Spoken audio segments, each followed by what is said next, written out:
1966. Team captain Stan Anderson had recently been appointed as the new manager with a simple brief to try to keep the club up, but having failed to do so, he gave a vow publicly to the Borough fans. He promised that the club would be back in the second division. Come with me, we're going to go on a very long journey.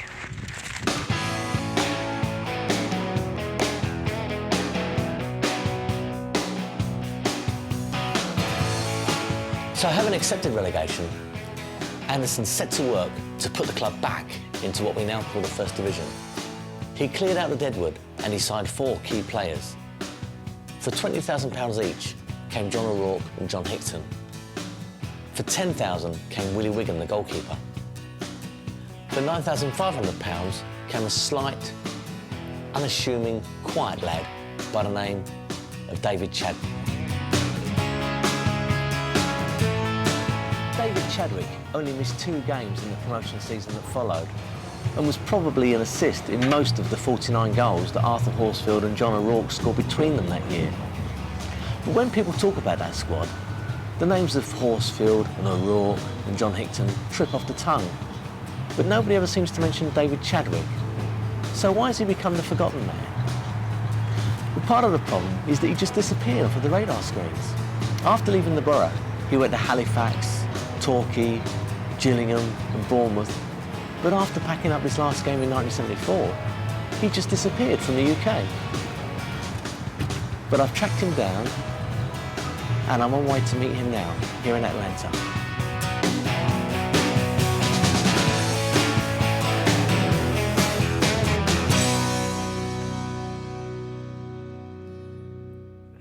So it's 25, 26 years since you moved here. Tell us a little bit about how you came to be in the US and how you left England. It's a little bit of a long story, but in 1974, I played my last game with Bournemouth and was a free agent for the first time, and just turned 30 and going through a little bit of divorce and some problems in England at the time. And this opportunity came up where Dallas Tornado called me from America, and they wanted me to come over and play the summer season.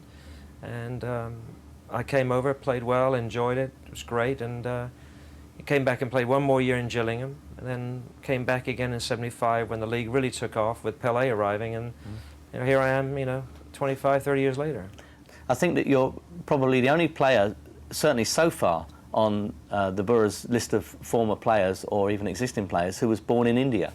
And I bet a few people, when they're looking through their Borough Bibles or reference books, they look and they think, wow, who was this David Chadwick and why was he born in India? So, what were you doing in India?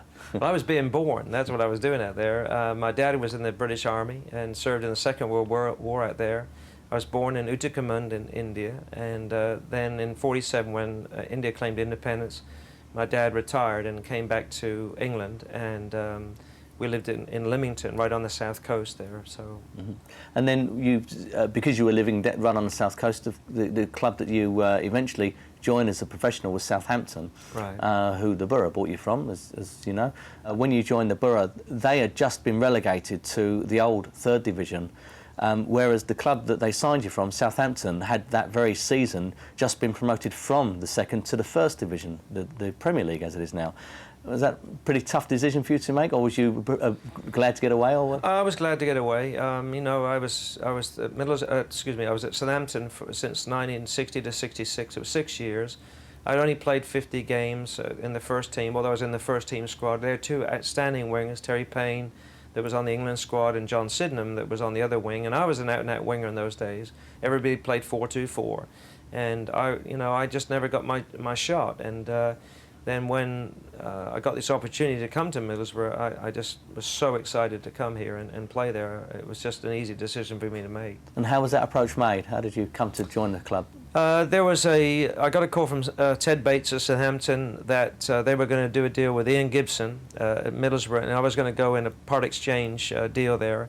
And I went up to Middlesbrough, met with Stan and everybody, and worked out my contract, and then I came back and found that Ian Gibson wasn't going to. He turned it down, or they couldn't work the terms out. But I really wanted to go to Middlesbrough, and fortunately, Ted Bates at that point, I think, had realised that.